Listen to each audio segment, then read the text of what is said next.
Alors, je suis Madame Sanoun Aïcha, j'ai 50 ans, je suis infirmière libérale et hypnothérapeute. Voilà. Donc, j'ai travaillé longtemps aux urgences de mon secours. J'ai quitté les urgences il y a 6 ans pour créer mon cabinet d'infirmière libérale à Mont-de-Lange. Et donc, je pratique l'hypnothérapie depuis maintenant 2 ans. Oui, alors l'hypnose, c'est une technique naturelle utilisée depuis la nuit des temps pour soigner, soulager les maux les plus divers, mais aussi pour réactiver nos capacités inconscientes. Alors maintenant, il va falloir que je vous parle de l'inconscient. Alors c'est dans l'inconscient que sont enregistrés et stockés tous nos souvenirs et toutes nos émotions. Ainsi, lorsqu'une personne vit une épreuve négative, toutes les sensations liées à ce moment sont emmagasinées dans l'inconscient et vont laisser une trace, une blessure, et cette blessure va rester à l'intérieur de cette personne toute la vie durant. Elle va être réactivée sous forme de symptômes. Les symptômes, en fait, ça peut être les gens qui viennent me consulter, qui me disent tout va bien dans ma vie, mais j'ai de la tristesse à l'intérieur de moi. C'est des gens qui vont me dire je m'énerve pour un oui, pour un non. Je suis constamment stressée, je me jette sur la nourriture et je ne sais pas pourquoi. Voilà, ça peut être toutes ces formes de symptômes qui sont liées en fait à la blessure originelle à l'intérieur de cette personne. Il y a 4 formes, en fait, 4 formes principales. Il y a d'abord l'hypnose classique. Ensuite, on a l'hypnose ericksonienne. Elle tire son nom du célèbre psychiatre Milton Erickson, psychiatre américain. La 3e forme d'hypnose, c'est la nouvelle hypnose. Et en fait, la 4e forme d'hypnose, qui est l'hypnose humaniste. Moi, je suis spécialisée en hypnose humaniste et en thérapie symbolique avancée. Je pratique aussi les autres formes d'hypnose, mais plus rarement. Le champ d'action est très très vaste au niveau de l'hypnose. Bon, ça peut être pour les problèmes physiques, les excès de poids, les migraines, les douleurs, les problèmes dermatologiques. Ça peut être pour des problèmes psychologiques comme le tabagisme, les addictions, les phobies, les troubles du sommeil, les troubles alimentaires, les traumatismes, les deuils, les séparations, le manque de confiance en soi, le stress à un examen. Et ça peut être aussi pour le dépassement de soi. D'ailleurs, les sportifs utilisent beaucoup l'hypnose pour augmenter leur performance. Voilà, c'est vrai que c'est un champ d'action qui est très très vaste. Il faut savoir que l'hypnose est très très important, c'est une thérapie brève. C'est-à-dire que je vois rarement les gens plus de 5-6 fois. En général, pour une problématique, je les vois une fois et c'est terminé. Vous voyez, elle est très très efficace. Oui, oui, tout à fait. En fait, ça n'est pas du tout un don. Il y a des formations. Moi, j'ai moi-même fait une formation à Nancy d'1 an et de 2 années à Paris pour devenir en fait praticien certifié. Oui. Et les formations ne s'arrêtent pas, pardon, à une seule fois. Une fois qu'on est diplômé, ça ne s'arrête pas. Moi, je continue de me former quasiment tous les ans. J'ai fait une formation hypnose enfant l'an dernier, j'ai refait une formation là récemment à Paris et je repars en formation le 6 avril. En fait, c'est une formation constante, vous voyez, parce qu'on apprend tous les jours en fait. Les qualités requises. Alors, je pense qu'il faut avoir une grande ouverture d'esprit, vraiment accepter la carte du monde de tout à chacun. Il faut avoir de l'écoute, bien évidemment, et de l'empathie. Je pense que ce sont vraiment les 3 qualités fondamentales pour pouvoir accompagner au mieux les personnes qui viennent nous voir. Alors, je me suis lancée dans ce métier parce que dans ma profession infirmière, je soignais les douleurs physiques. Et donc, en fait, je pense qu'on ne peut pas soigner les maux du corps sans soigner les maux de l'âme. Voilà. Je pense que la douleur morale est beaucoup plus déchirante que la douleur physique. Je pense que le deuil, la séparation, le rejet et l'abandon sont des maux capables de causer les pires ravages, même chez les personnes les plus fortes. En fait, l'hypnose, c'est la clé de tous ces maux. Elle permet en fait d'atteindre cet équilibre intérieur où rien n'est de trop et où rien ne manque. Et ça, c'est vraiment la reconnaissance des patientes qui viennent me voir, c'est vraiment quelque chose de très très fort. Le cabinet d'hypnothérapie de Aïcha Sanoun se situe 78 rue de Metz, à Talange.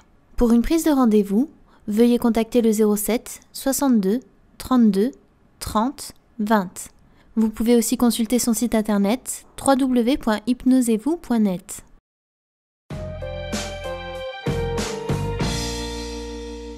Bon, alors bonjour, donc Vacchiano Françoise, directrice du centre socioculturel à Talange, dite La Fanfan.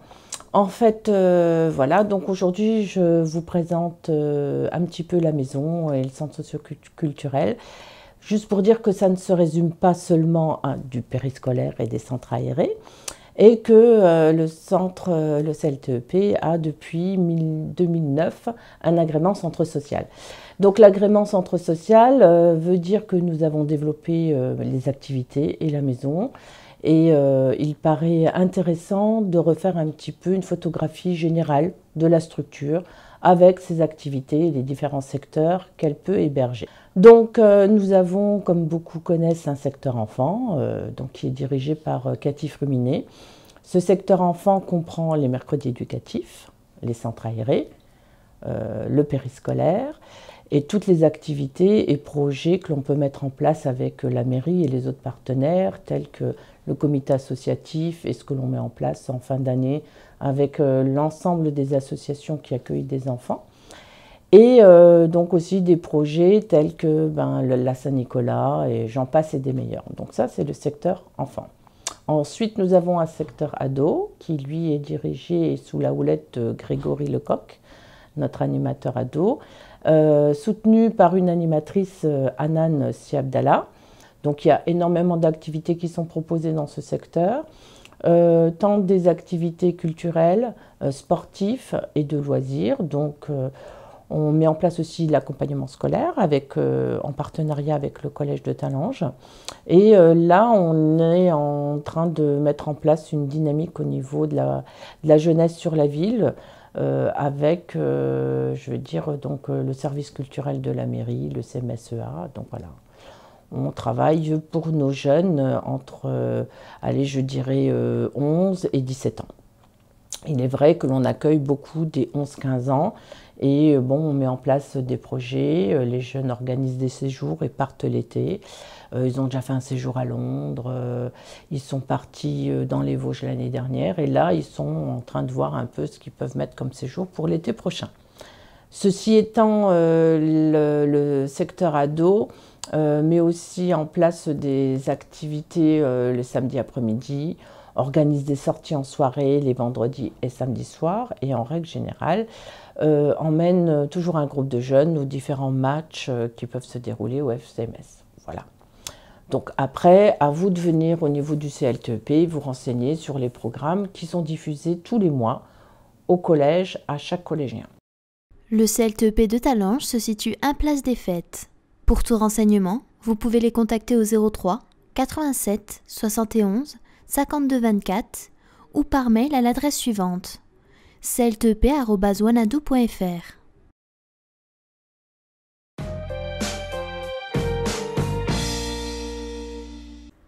Mardi 13 mars, un forum de l'emploi a été organisé à la salle Maurice Baquet. Monsieur Patrick Abat, maire de Talange, accompagné de Claude Lallier, élu chargé de la jeunesse, emploi et insertion, ainsi que des responsables Pôle emploi, ont souhaité la bienvenue à toutes les entreprises présentes ce jour-ci. Je voulais d'abord saluer nos partenaires, M. Couvreur et M. Sénès et toutes leurs équipes du Pôle emploi à Gondange et du Pôle emploi à Hayange, de votre participation pour cette journée. On s'est vu, on a travaillé ensemble il y a quelques semaines. Remercier aussi les élus qui se sont impliqués, en particulier Claude Lallier, et puis les services qui se sont impliqués, en particulier le service culture, sport, jeunesse, pour cette deuxième manifestation du Forum de l'emploi. La première avait été plutôt une réussite, sans faire de déclaration trop optimiste, et sincèrement cela avait bien marché. On avait émis le vœu de changer de thème, puisque nous étions sur le thème des services, je crois, de la restauration, du bâtiment aussi, l'an dernier. Et voilà. Et là donc on s'était dit, enfin vous vous étiez dit, parce que c'est votre travail avec mes élus et vos équipes, qu'il serait intéressant de faire une journée sur le thème de l'industrie. Et donc là, on a le renfort de nos amis de Hayange, puisque s'il est encore une vallée industrielle dans notre secteur, c'est bien celle-là. Voilà, donc bienvenue à tout le monde. Nous avons quand même, si je ne dis pas de bêtises, et si mes notes sont correctes, pardon, une dizaine d'entreprises qui sont là, quelques entreprises intéressantes, on ne va pas toutes les citer, mais on les reconnaîtra, puis vous les connaissez bien. 10 entreprises, c'est pas mal. On a 5 centres de formation, 5 agences d'intérim, pas non plus négligeable. Et puis le partenariat avec la mission locale de Talange, que je salue, et je remercie de travailler avec nous, ainsi que le service emploi du centre laïque talangeois d'éducation permanente, donc notre petit service emploi maison. Nous avons 150 emplois à fournir. J'imagine que les gens qui arrivent vont avoir de quoi fonder quelques espoirs. En tout cas, on leur souhaite. Je vous remercie pour votre engagement, en particulier les entrepreneurs, sur lesquels, bien évidemment, on ne peut que compter en la matière. Et je souhaite à ce forum de l'emploi, à minima, le succès qu'il a eu l'an passé. Voilà, nos services, nos élus à Talange sont à votre disposition et nous vous souhaitons sincèrement vraiment une très bonne journée dans nos locaux. Voilà, merci. Le Forum de l'emploi à Talange sur le thème de l'industrie a su amener plus de 1000 personnes à la recherche d'un emploi. Ce succès sera très certainement renouvelé avec un autre thème. La mission locale du Pays Messin a organisé des portes ouvertes dans leur local, se trouvant 3 rue Paul-Éluard. Donc bonjour, Ed Jakim, je suis conseiller à la mission locale du Pays Messin et j'interviens sur notre antenne de Talange. Donc aujourd'hui, 16 mars matin, nous accueillons tout public jeune à notre journée porte ouverte. Cela pour une présentation de notre accompagnement, notre offre de services et éventuellement prendre une prise de rendez-vous tout de suite derrière pour un accompagnement pour les jeunes en situation de déscolarisation. Nous présentons ce matin nos dispositifs d'accompagnement tels que la garantie jeune par exemple. Nous avons la cellule entreprise qui est présente aussi. Nous parlons aussi de l'insertion, de la vie quotidienne, du pôle formation, orientation. Et pour ceux qui le souhaitent, ils peuvent déjà avoir un premier entretien individuel pour un démarrage d'accompagnement. Ce jour-ci, les jeunes ont été reçus par les différents conseillers afin d'être orientés et informés.